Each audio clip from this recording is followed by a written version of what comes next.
Hi everybody, it's Mr. D at In the Middle with Mr. D1 at blogspot.com. Now, my sight singing program S Cubed is really a philosophy as much as a method. I wanted to touch base about philosophy real quick because the other day I had a beginning teacher in my classroom observing me teaching, and she noticed this over here.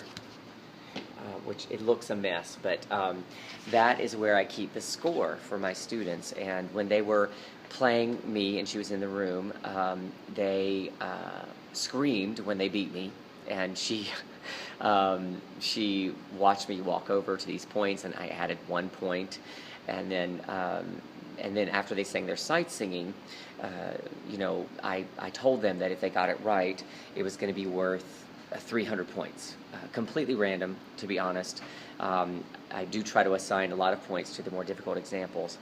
And they always look right up to these, and they see by period who's winning and who's losing. And but she didn't know any of this, and so when it was over, I went over and I wrote the extra 300 points because they nailed it to the wall, and they were so excited they screamed. And then after they left, she asked me, what do they get if they beat everybody? And I said, nothing really. I mean, I don't usually have a specific reward. It's just the atmosphere I've set in the room, which is one of, we want you to succeed and that you will get points if you do, and they just want to be the best class. I guess that's all there is to it.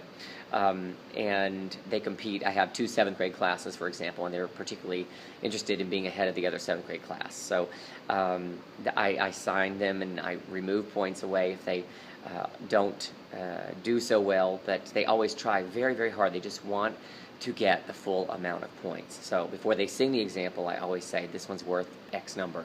And then they go, oh, okay. And then they will pull it together and they will try to survive and beat the page.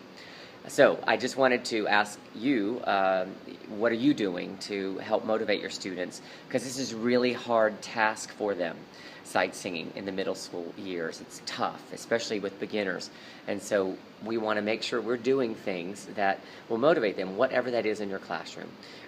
So think hard and long about it, and make sure that you're getting excited for them when they are successful, because it is a big deal, and that you are rewarding them in some way, either with praise, points, pizza parties, I don't know, whatever works for you. All right, have a great day.